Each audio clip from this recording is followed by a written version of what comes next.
Good morning. So flexible budget ಏನೇ problem ಕೊಟ್ಟಿದ್ದೆ. So ಒಂದು ಕೊಟ್ಟು ಒಂದು ಮಾಡೋಕ್ಕೆ ಹೇಳಿದ್ದೆ. ಎಲ್ಲರೂ ಟ್ರೈ ಮಾಡಿದ್ದೀರಾ. ಟ್ರೈ ಮಾಡೋದ್ರ ಜೊತೆಗೆ ಏನು ಅಂದರೆ ಕೆಲವ್ರಿಗೆ ಮಿಸ್ಟೇಕ್ ಆಗಿದೆ. ಇನ್ನು ಕೆಲವರು ಅದನ್ನ ಅದೇ ಅಮೌಂಟು ಫ್ಲೆಕ್ಸಿಬಲ್ ರೂಲ್ಸ್ ಇದೆಯಲ್ಲ, ರೂಲ್ಸ್ ಮಾಡಿಬಿಡಿ.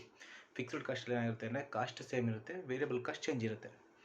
ವೇರಿಯಬಲಲ್ಲಿ ಏನಾಗಿರುತ್ತೆ ಅಂದರೆ ಕಾಸ್ಟ್ ಅನ್ನೋದು ವೇರಿ ಇರುತ್ತೆ, ಆದರೆ ಕಾಸ್ಟ್ ಪರ್ ಯೂನಿಟ್ ಅನ್ನೋದು ಏನಾಗಿರುತ್ತೆ ಚೇಂಜ್ ಇರುತ್ತೆ. ಆ ರೂಲ್ಸ್ ಒಂದೇ ಇಂಟೇನ್ ನಿಂತಿರೋದು ಅಷ್ಟೇ. ಓಕೆನಾ. ಆಮೇಲೆ ಸರ್ ಅದು ಇವತ್ತು ಬೇರೆ ಥರ ಪ್ರಾಬ್ಲಮ್ ಮಾಡ್ತಾಯಿದ್ದೀನಿ ಸರ್, ಅದೇ ಥರದ್ದು ಇನ್ನೊಂದೆರಡು ಕೊಡಿ ಅಂದರೆ ಏನು ಮಾಡಬೇಡಿ. ನಿಮಗೆ ಕ್ವಶನ್ ಕೊಟ್ಟಿದ್ದೀನಲ್ವ, ಆ ಕ್ವಶನಲ್ಲಿ ಜಸ್ಟು ಅಲ್ಲಿ ಏನಿದೆಯೋ ಯೂನಿಟು ಅದಕ್ಕೊಂದು ಚೂರು ವೇರಿ ಅಮೌಂಟ್ನ ಚೂರು ಚೇಂಜ್ ಮಾಡ್ಕೊಳ್ಳಿ. ನೀವೇ ಚೇಂಜ್ ಮಾಡಿಕೊಂಡು ಪ್ರಾಬ್ಲಮ್ನ ಸಾಲ್ವ್ ಮಾಡಿ, ನೀವು ಪರ್ಫೆಕ್ಟ್ ಆಗ್ತೀರಾ. ಓಕೆನಾ. ಸೊ ಇವತ್ತು ಹೇಳ್ಕೊಡ್ತಿರೋದೇನು ಅಂದರೆ ಆಲ್ಮೋಸ್ಟ್ ನಿಮಗೆ ಎಕ್ಸಾಮಿಗೆ ಕೇಳೋಂಥ ಕ್ವಶನ್ ಈ ಥರನೇ ಜಾಸ್ತಿ. ಹಂಗಂತ ಅದನ್ನು ಕೇಳಿಲ್ವಾ ಸರ್ ಅಂದರೆ ಅದನ್ನು ಕೇಳಿದ್ದಾರೆ. ಬಟ್ ಈಗ ರೀಸೆಂಟಾಗಿ ಕೇಳ್ತಿರೋದಿಲ್ಲ ಅಂದರೆ ಇವತ್ತು ಹೇಳ್ಕೊಡ್ತೀನಿ ಆ ಥರ. ಓಕೆನಾ. ಸೊ ಒಂದು ಪ್ರಾಬ್ಲಮ್ನ ಫಸ್ಟು ನೋಡಿ, ಈ ಪ್ರಾಬ್ಲಮ್ ಮಾಡ್ತೀನಿ. ಆಮೇಲೆ ಪರ್ಸ್ನಲಾಗಿ ಕಳಿಸ್ಬಿಡಿ. ಬೆಟರ್ ಏನೋ ಗ್ರೂಪ್ಗೆ ಹಾಕೋರೆ ನೀವು ಅದು ತಪ್ಪು ಇದು ತಪ್ಪು ಅಂತ ಹೇಳ್ತಾರೆ, ನಾನು ನೋಡ್ತೀನಿ.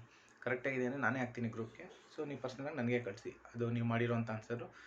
ನೆಕ್ಸ್ಟ್ 4th ಪ್ರಾಬ್ಲಮ್ ನೀವೇನಾದ್ರು ಮಾಡಿದ್ರೆ. ಓಕೆನಾ. ಆಯಿತು. ಸೊ ಕ್ವಶನ್ ನಂಬರ್ 3 ಹೇಳ್ತೀನಿ, ಸ್ವಲ್ಪ ನೋಡ್ಕೊಂಡ್ರಪ್ಪ. The expenses for the production of 5000 units ಅಂದರೆ 5000 units in a factory are given as follows. So ಕೊಟ್ಟಿರೋ ಇನ್ಫಾರ್ಮೇಷನು 5000 ಯೂನಿಟ್ಸ್ಗೆ ಕೊಟ್ಟಿದ್ದಾರೆ. ಹಾಗಾದರೆ 5000 ಯೂನಿಟ್ಸ್ ಅಂತ ಬರ್ಕೊಳ್ಳಿ. Cost per unit amount.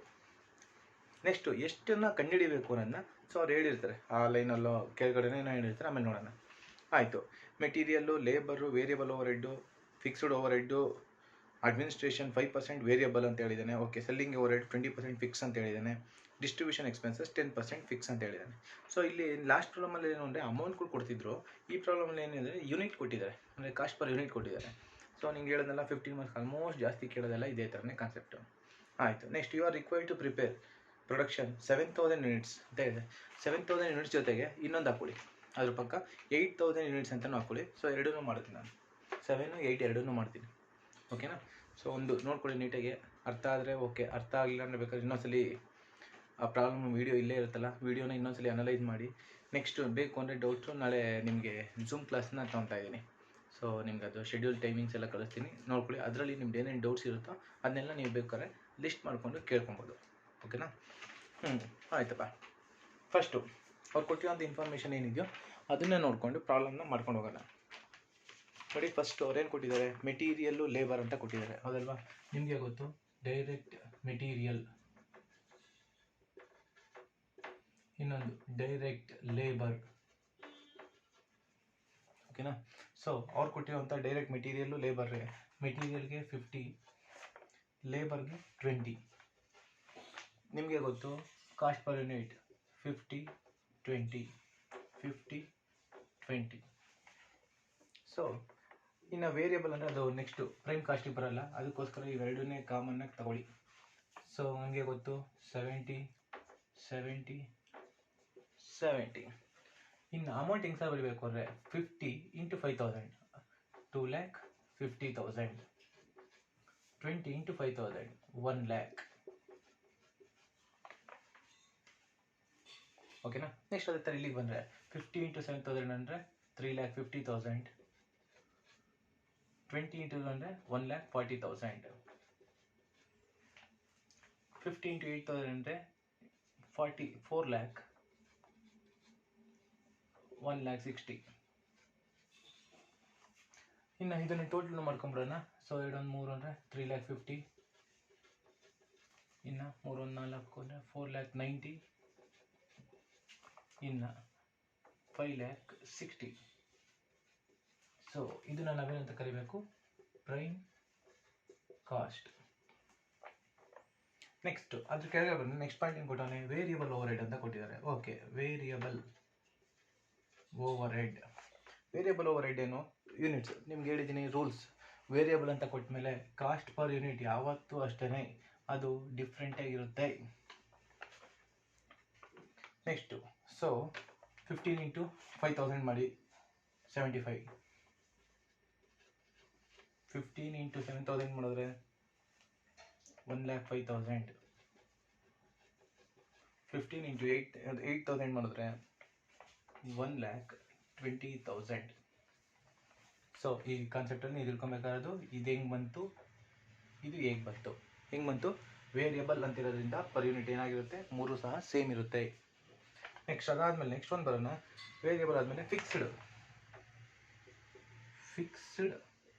Over head ಅಂತ ಹೇಳಿ ಅವ್ನು ಹೇಳಿದ್ದಾನೆ. ನೋಡಪ್ಪ, ಅಮೌಂಟ್ 50,000 10 ಯೂನಿಟ್ಸ್ ಅಂತ. ನೋಡಪ್ಪ 10 ಯೂನಿಟ್ಸ್ ಹಾಕ್ಕೊಳ್ಳಿ, ಇಲ್ಲಿ 50,000 ಇಲ್ಲಿ ಬರ್ಕೊಳ್ಳಿ. ಓಕೆನಾ? ನಿಮಗೆ ರೂಲ್ಸ್ ಹೇಳಿದ್ದೀನಿ. ಫಿಕ್ಸ್ಡ್ ಅಂತ ಅವ್ನು ಹೇಳೋನೆ ಅಂದರೆ ಅಮೌಂಟ್ ಏನಾಗಿರುತ್ತೆ, ಯಾವಾಗಲೂ ಫಿಕ್ಸ್ ಆಗಿರುತ್ತೆ.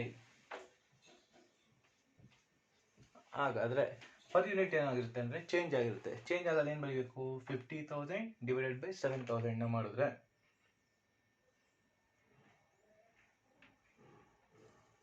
ಅದು 50,000 ಇಂಟು 7 ಅದನ್ನ ಮಾಡ್ತೀವಿ. ಓವರಾಲ್ ಆಗಿ ಏನು ಅಂದರೆ ಪರ್ ಯೂನಿಟ್ನ ಕ್ಯಾಲ್ಕುಲೇಷನ್ ತಗೊಂಬಿಡೋಣ. ಅದು 50,000 ಡಿವೈಡೆಡ್ ಬೈ 7,000 ಮಾಡಿದ್ರೆ 7.14 ಬರುತ್ತೆ. ಅದೇ ಥರ 50,000 ಡಿವೈಡೆಡ್ ಬೈ 8,000 ಮಾಡಿದ್ರೆ 6.25 ಬರುತ್ತೆ. ಇದು ಫಿಕ್ಸ್ಡ್ ಓವರ್ ಹೆಡ್ಗೆ ಅವನು ರುಪೀಸ್ ಕೊಟ್ಟರೆ ಡೈರೆಕ್ಟಾಗಿ ಬರ್ಕೊಳ್ಳಿ. ಈ 50 ಅನ್ನೋದು ಏನು ಅಂದರೆ ಇಲ್ಲಿ ಫಿಕ್ಸ್ಡ್ ಆಗಿರೋದ್ರಿಂದ ಇದು 50,000 ಇದಾಗಿರೋದ್ರಿಂದ 50ನ ಬರೆದಿದ್ದೀನಿ. ಇನ್ನು ಸರ್ ಇದೇನು ಬಂತು ಅಂದರೆ ಇದರಿಂದ ಇದನ್ನು ಡಿವೈಡ್ ಮಾಡಿದ್ರೆ ಬರುತ್ತದು. ಇನ್ನು ನೆಕ್ಸ್ಟ್ ಅದಾದಮೇಲೆ ನೆಕ್ಸ್ಟ್ ಒಂದು ಬರೋಣ. ಯಾವುದು, ಅಡ್ಮಿನಿಸ್ಟ್ರೇಷನ್ ಓವರ್ ಹೆಡ್ ಅಂತ ಹೇಳಿದ್ದಾನೆ. ಓಕೆನಾ? ಆಯ್ತಪ್ಪ. ಸೊ ನೀವು ಕಲಿಬೇಕಾದ್ದು ಇದನ್ನೇ, ಅಡ್ಮಿನಿಸ್ಟ್ರೇಷನ್ ಓವರ್ ಹೆಡ್. ಈ ಅಡ್ಮಿನಿಸ್ಟ್ರೇಷನ್ ಓವರ್ ಹೆಡ್ಡಲ್ಲಿ ಅವನು ಏನು ಹೇಳಿದ್ದಾನೆ ನೋಡ್ಕೊಳ್ಳಿ. ಫಸ್ಟು 5% ವೇರಿಯಬಲ್ ಅಂತ ಹೇಳಿದ್ದಾನೆ. ಹಾಗಾದರೆ ನಿಮ್ಮ ಮೈಂಡಿಗೆ ತಗೊಳ್ಳಿ. ಫಸ್ಟು ಫಿಕ್ಸ್ಡ್, ವೇರಿಯಬಲ್ ಅನ್ನೋದು ನಮ್ಗೆ ಗೊತ್ತಿರೋಂಥ ಕಾನ್ಸೆಪ್ಟು.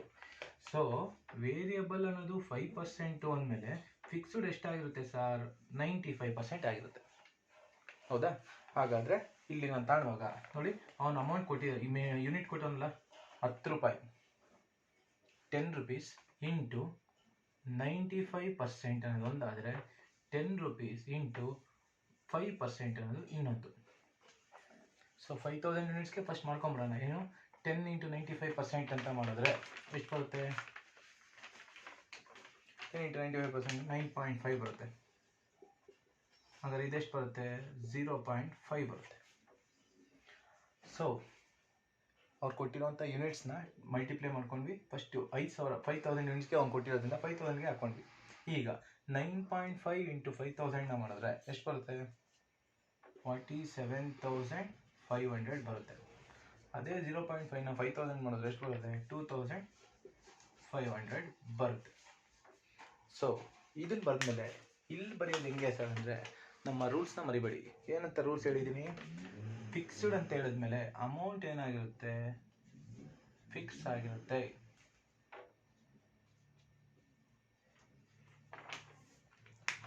ಆದರೆ ಏನು ವೇರಿ ಆಗಿರುತ್ತೆ ಸರ್ ಅಂದರೆ ಪರ್ ಯೂನಿಟ್ ವೇರಿ. ಅದಕ್ಕೆ ಏನು ಮಾಡಬೇಕು?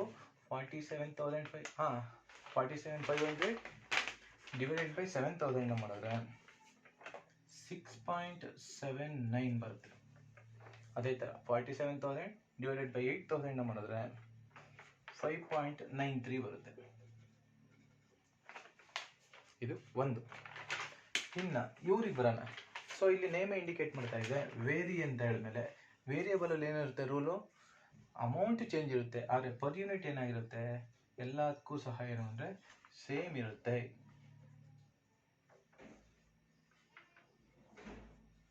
ಏಕೆಂದರೆ ಇದು ವೇರಿಯಬಲ್. ಆಯಿತಾ? ಹಾಗಾದರೆ ಸರ್ ಈಗ ಹೆಂಗೆ ಸರ್ ಅಮೌಂಟ್ ಮಾಡ್ತೀರಾ ಅಂದರೆ ನೋಡಿ, 0.5ಇಂದ 7,000 ಮಲ್ಟಿಪ್ಲೈ ಮಾಡಿದ್ರೆ ಎಷ್ಟು ಬರುತ್ತೆ? 3,500 ಬರುತ್ತೆ. ಅದೇ ಥರ 0.5 ಇಂಟು 8,000 ಮಾಡಿದ್ರೆ ಎಷ್ಟು ಬರುತ್ತೆ? 4,000 ಬರುತ್ತೆ. ಇದು ಒಂದು. ನೆಕ್ಸ್ಟು ಅಡ್ಮಿನಿಸ್ಟ್ರೇಷನ್ ಯಾವ ಥರ ಮಾಡೋದೋ ಅದೇ ಥರ ಸೆಲ್ಲಿಂಗಿಗೆ ಬರೋಣ. ಯಾವುದು? Selling over head. Selling over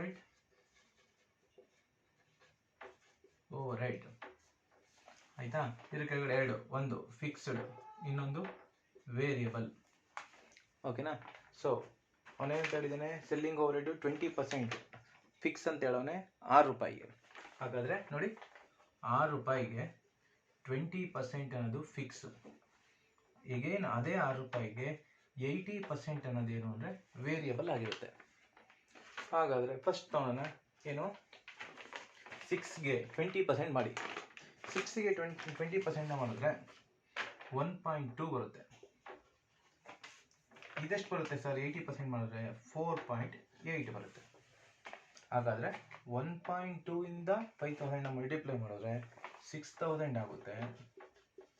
ಅದೇ 4.8 ಇಂದ 5,000 ಮಲ್ಟಿಪ್ಲೈ ಮಾಡಿದ್ರೆ 24,000 ಆಗುತ್ತೆ. ಈಗ ರೂಲ್ಸ್ನ ಅಪ್ಲೈ ಮಾಡ್ಕೊಳ್ಳಿ. ಫಿಕ್ಸ್ಡ್ ಅಂತ ಹೇಳ್ತಾ ಇದ್ದೀವಿ ಅಂದರೆ ಆ ಲೈನಲ್ಲಿ ಅಮೌಂಟ್ ಏನಿದೆಯೋ 6,000 ಇಲ್ಲೂ 6,000 ಆಗುತ್ತೆ, ಇಲ್ಲೂ 6,000 ಆಗುತ್ತೆ. ಹಾಗಾದರೆ ಅದಕ್ಕೆ ಪರ್ ಯೂನಿಟ್ ಏನು ಮಾಡಬೇಕು ಸರ್ ಅಂದರೆ 6,000 ಇಂದ 7,000ನ ಡಿವೈಡ್ ಮಾಡಿ. ಡಿವೈಡ್ ಮಾಡಿದಾಗ ಎಷ್ಟು ಬರುತ್ತೆ 0.86. ಇನ್ನು ಇಲ್ಲಿಗೆ ಬಂತು ಅಂದರೆ 6,000 ಇಂಟು 8 ಎಷ್ಟು 8,000 ಮಾಡಿದ್ರೆ 0.75. ಓಕೆನಾ? ಅದೇ ಥರ ಇವ್ರಿಗೆ ಬರೋಣ. ಯಾರಿಗೆ ವೇರಿಯಬಲಿಗೆ ಬಂತು ಅಂದ ತಕ್ಷಣ ನಿಮ್ಮ ಮೈಂಡಿಗೆ ಬರಬೇಕು ರೂಲ್ಸ್. ಅದಕ್ಕೆ ಆಪೋಸಿಟ್ ಏನು ಪರ್ ಯೂನಿಟ್ ಅಂತ ಏನಿದೆಯೋ ಅದು ಸೇಮ್ ಇರುತ್ತೆ. ಆದರೆ ಅಮೌಂಟ್ ಅನ್ನೋದೇನು ಅಂದರೆ ಚೇಂಜ್ ಇರುತ್ತೆ ಅಂತ ಹೇಳಿದ್ದೀನಿ. ಹಾಗಾದರೆ ಚೇಂಜ್ ಇರುತ್ತೆ ಅಂದರೆ ಹೆಂಗೆ 4.8 ಇಂದ 7,000 ಮಲ್ಟಿಪ್ಲೈ ಮಾಡಿ. ಮಲ್ಟಿಪ್ಲೈ ಮಾಡಿದ್ರೆ ಎಷ್ಟು ಬರುತ್ತೆ 33,600 ಬರುತ್ತೆ. ನೆಕ್ಸ್ಟ್ ಇದಕ್ಕೆ ಎಷ್ಟು ಬರುತ್ತೆ 38,400 ಬರುತ್ತಪ್ಪ. ಸೊ ಇಲ್ಲಿ ಏನು ಸಮ ಈಕ್ವಲ್ ಆಗಿದೆ 4.8 4.8. ಸೊ ಇನ್ನು ಲಾಸ್ಟ್ ಇದೇ ಕಾನ್ಸೆಪ್ಟಲ್ಲಿ ಇನ್ನೊಂದೇ ಒಂದಿದೆ, ಯಾವುದು ಡಿಸ್ಟ್ರಿಬ್ಯೂಷನ್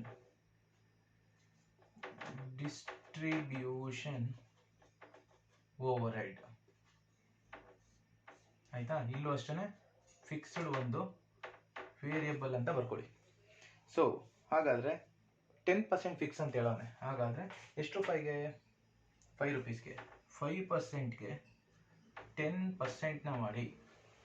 ಹೇಗೆ ಇನ್ನು ಅದೇ 5 ರೂಪೀಸ್ಗೆ 90%ನ ಮಾಡಿ. ಎಷ್ಟು ಬರುತ್ತೆ ಸರ್ ಅಂದರೆ ನೋಡಪ್ಪ, ಫಸ್ಟ್ ಒನ್ಗೆ 5ಗೆ 10%ನ ಮಾಡಿದ್ರೆ 0.5 ಬಂದರೆ 10ಗೆ 90% ಮಾಡಿದ್ರೆ 4.5 ಬರುತ್ತೆ. ಹಾಗಾದರೆ 0.5 ಇಂದ 5,000ನ ಮಲ್ಟಿಪ್ಲೈ ಮಾಡಿದ್ರೆ 2,500 ಆದರೆ ಇವರು 47,500 ಆಗಿರುತ್ತೆ. ಸೊ ಎಗೈನ್ ರೂಲ್ಸ್ನ ಅಪ್ಲೈ ಮಾಡ್ಕೊಳ್ಳಿ. ರೂಲ್ಸ್ ಏನು ಹೇಳುತ್ತೆ, ಫಿಕ್ಸ್ಡ್ ಅಂತ ಹೇಳಿದ್ಮೇಲೆ 2,500 ಫಸ್ಟು 5,000 ಯೂನಿಟ್ಸ್ಗಾದರೆ 7,000ಗೂ 2,500 ಮತ್ತು 8,000ಗೂ 2,500 ಯೂನಿಟ್ಸೇ ಆಗಿರುತ್ತೆ. ಸೊ ರೌಂಡ್ ಆಫ್ ಮಾಡ್ಕೊಳ್ಳಿ. ಮನೆಗೆ ಹೋದಾಗ ಯಾಕೆ ರೌಂಡ್ ಆಫ್ ಮಾಡೋರೆ ಅಂತ ತಿಳ್ಕೊಳ್ಳಿ. ಹಾಗಾದರೆ ಸರ್ ಅದಕ್ಕೆ ಹೆಂಗೆ ಸರ್ ಇದನ್ನು ಕಂಡುಹಿಡಿಯೋದು ಅಂದರೆ 2,500ಗೆ ಡಿವೈಡೆಡ್ ಬೈ 7,000 ಮಾಡಿ. 7,000 ಮಾಡಿದ್ರೆ 0.36. 2,500ಗೆ 8,000 ಮಾಡಿದ್ರೆ 0.31. ಇನ್ನು ಇಲ್ಲಿಗೆ ಬಂದರೆ ವೇರಿಯಬಲ್ ಅಂತ ಲೈನಿಗೆ ಬಂತು ಅಂದರೆ ರೂಲ್ಸ್ ಚೇಂಜ್ ಏನೋ ಅದ್ರ ಅಪೋಸಿಟ್ ಆಗಿರುತ್ತೆ. ವೇರಿಯಬಲಲ್ಲಿ ಯೂನಿಟ್ ಏನಾಗಿರುತ್ತೆ ಒಂದೇ ಇರುತ್ತೆ 4.5.